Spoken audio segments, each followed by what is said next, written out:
नमस्कार दोस्तों, आप सभी कैसे हैं। हम लोग इस पर्टिकुलर वीडियो में बात करेंगे शादी होने के बाद जो शादी के रजिस्ट्रेशन की प्रक्रिया है, क्या डॉक्यूमेंट दस्तावेज लगते हैं और साथ ही कितना समय लगता है। इस मुद्दे पर हम लोग इस पर्टिकुलर वीडियो में बात करेंगे। चलते हैं 2006, जहां पर माननीय सर्वोच्च न्यायालय ने मैंडेटरी कर दिया, जरूरी कर दिया कि जितनी भी शादियां हैं, चाहे वो पुरानी शादियां हैं या नई, उन सभी का रजिस्ट्रेशन अनिवार्य है, कंपलसरी है, मैंडेटरी है। और ऐसा किस वजह से किया गया? दो मुख्य कारण। जब पति पत्नी का विवाद होता है, जब मामला कोर्ट में जाता है तो कई बार साबित करने के लिए आपके पास प्रॉपर डॉक्यूमेंट या दस्तावेज नहीं होते। कई बार ऐसा होता है, पहली पत्नी कौन सी है, दूसरी पत्नी कौन सी है। अगर आपको साबित करना है या वास्तविक रूप से ये आपका पति है या नहीं, अगर आपको साबित करना है तो आप क्या दस्तावेज प्रस्तुत करेंगे? फोटोग्राफ्स में डेट तो होती नहीं है, या फोटोशॉप का कमाल भी हो सकता है जिसके साथ छेड़खानी करके या वीडियोस के साथ छेड़खानी करके जो एविडेंसेस हैं उनको हेरफेर किया जा सकता है। तो इस वजह से कोर्ट ने मैंडेटरी कर दिया कि 2006 में ये जो प्रावधान कोर्ट ने किया है कि सारी जो शादियां पहले की भी और जो नई शादियां होने वाली हैं वो सभी अनिवार्य, मुख्यतः रूप से रजिस्ट्रेशन उनका कंपलसरी मैंडेटरी कर दिया गया। शादियों के जब कभी भी रजिस्ट्रेशन की हम बात करें तो दो स्पेशल कानून हमें ध्यान रखने की जरूरत है। सबसे पहला कानून है हिंदू मैरिज एक्ट 1955 और दूसरा है स्पेशल मैरिज एक्ट 1954। ये दोनों ही जो लेजिस्लेशन है, इस पे शादी और शादी के बाद में मैरिज रजिस्ट्रेशन का भी प्रावधान दिया गया है। जो स्टेट लेजिस्लेशन होते हैं, सेंट्रल लेजिस्लेशन तो ये हो गए जो मैंने आपको दोनों बताए।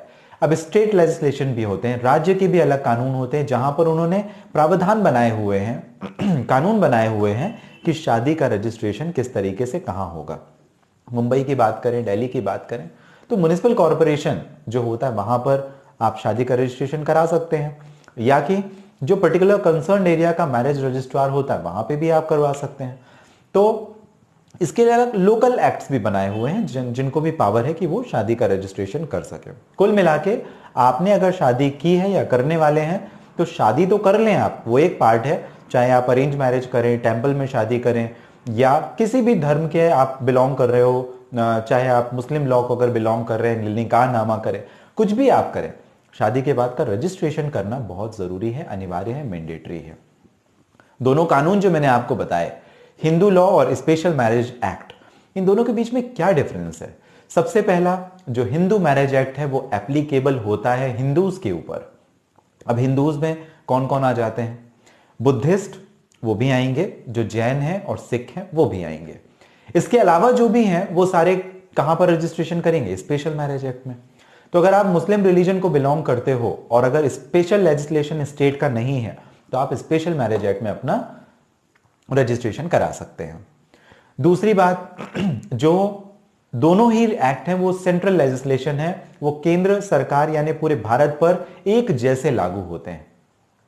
अब तीसरी महत्वपूर्ण बात है कि जो मैरिज है वो स्पेशल मैरिज एक्ट में शादी के समय ही आपको मैरिज का सर्टिफिकेट दे दिया जाता है, लेकिन हिंदू मैरिज एक्ट में ऐसा नहीं है। आप शादी करते हैं, वहां पर बताया गया है कि भाई एलिजिबिलिटी क्या है, किस उम्र के बाद आप शादी कर सकते हैं, बाकी सारे प्रोविजंस दिए गए, बट आपको मैरिज सर्टिफिकेट नहीं मिलता। मैरिज सर्टिफिकेट के लिए जो स्पेशल लेजिस्लेशन की मैंने आपको बात की, जो स्टेट के लेजिस्लेशन होते हैं उसके हिसाब से आप म्युनिसिपल कॉर्पोरेशन में जा सकते हैं, या जिस भी कोर्ट को एम्पावर किया हुआ है वहां पर जाकर के, कई जगह पे एसडीएम को पावर दिया गया है, कई जगह पे अलग से मैरिज रजिस्ट्रार बिठाए गए हैं, तो उनको पावर होता है, हर डिस्ट्रिक्ट में पावर होता है उनको कि वो शादियों का पंजीकरण कर सके, रजिस्ट्रेशन कर सके।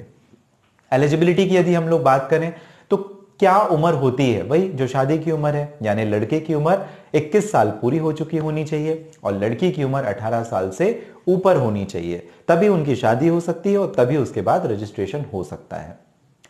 एक और महत्वपूर्ण बात यह है कि ये जो शादी का रजिस्ट्रेशन सर्टिफिकेट मिलता है आपको, वो बहुत ही अनिवार्य है। आगे हस्बैंड वाइफ का अगर कोई डिस्प्यूट आता है तब भी, अगर आप पासपोर्ट बनवाते हैं तब भी, अगर आप बच्चे का स्कूल में एडमिशन करवाते हैं तब भी, और जैसा अगर आप कोई नया घर खरीदते हैं, आजकल योजना चल रही है प्रधानमंत्री ने आवास योजना के निर्माण के तहत, यदि आपका पहला घर है, तो 2,65,000 की सब्सिडी देते हैं। वो तब देते हैं जब आपके पास मैरिज सर्टिफिकेट हो, गवर्नमेंट का अप्रूव सर्टिफिकेट। नोटराइज सर्टिफिकेट की मैं बात नहीं कर रहा हूं, गवर्नमेंट के रजिस्टर्ड सर्टिफिकेट की मैं आपको बात कर रहा हूं।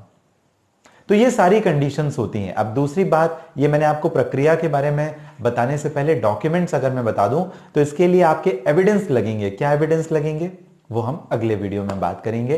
पार्ट 2 देखना बिल्कुल भी ना भूलें। ऑनलाइन लीगल एडवाइस में आप बने हुए थे अशोक पांडे के साथ। किसी परेशानी या मुसीबत में आप हैं, अगर बात करना चाहते हैं तो हमारा नंबर आपको डिस्प्ले हो रहा होगा, जहां से आप अपॉइंटमेंट बुक करके भी बात कर सकते हैं।